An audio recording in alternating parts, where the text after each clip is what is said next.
Hey everybody, welcome back to Guys Night Lab. I'm Jesus Velasquez. I'm Jordan Zachariah. And today we have an awesome movie that we're going to review.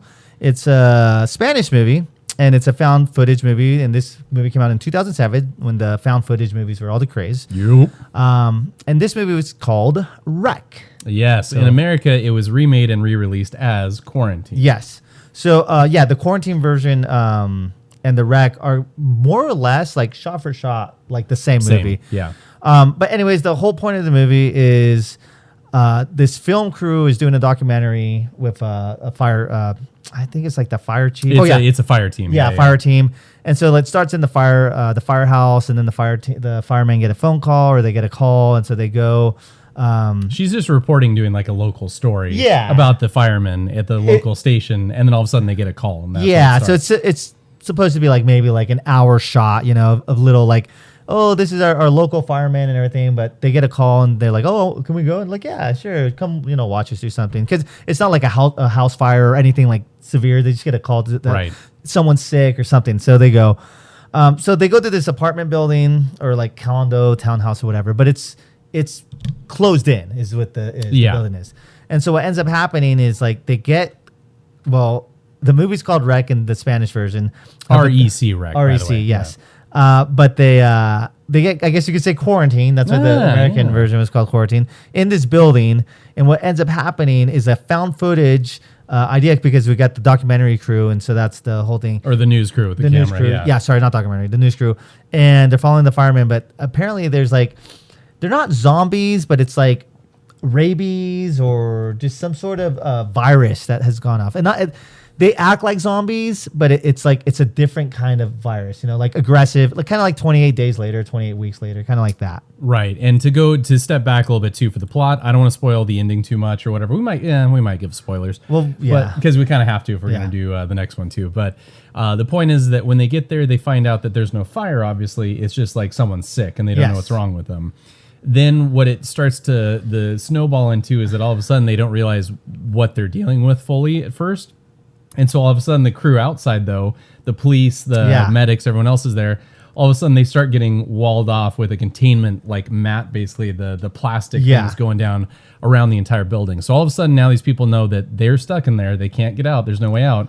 The police even say, we will shoot anyone trying to get out. Yes, yeah. Because they're trying to contain whatever this contagion is. But yeah, as the plot goes on, like you said, it turns out that there's more than meets the eye to it. That's right. So you're thinking it's like this, symptoms of a zombie, symptoms of aggression. Like I said, like the 28 days later, like there were zombies, but it was more like it was a rage virus. These move fast. Yeah. So, but that's the thing, kind of like any infection of blood or anything like that, then you turn into one. It's the whole zombie trope. But there's a lot of fun aspects of the movie. It's creepy. It's gory. It's like the Quarantine, the American version is really great. But the Spanish version, there's just something about like, and it's Spanish, not like, from Mexico, but from Spain, Spanish.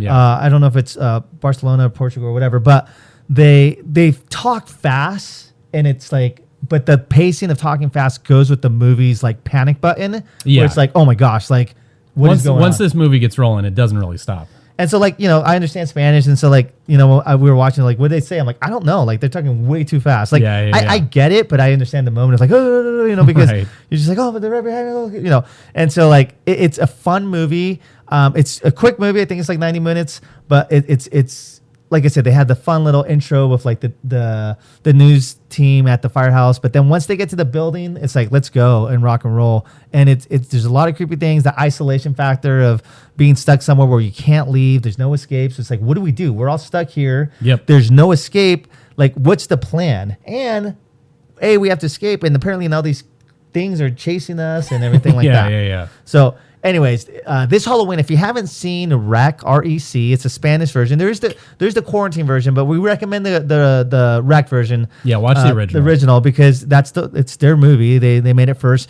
And Quarantine's great. But here's the thing. If you watch it, and this goes for any subtitle movie or any movies that are foreign, watch it with subtitles. Don't watch like an English dub. Yeah. And this is just a tip. And even though English dubs are nicer on the ears, it's so much better if you get the subtitles, because you hear the emotion on their voices in Spanish, and you're like, oh man. And they actually have good actors in this too. Yeah. So it's a really good movie. It's fun. It's creepy. It's gory. I'm not going to spoil the ending, but on the next episode I might. So just a spoiler warning. But the ending is great. I mean, if you see the trailer, you might see it anyways. But this Halloween, check out REC. Came out in 2007. It's a Spanish movie.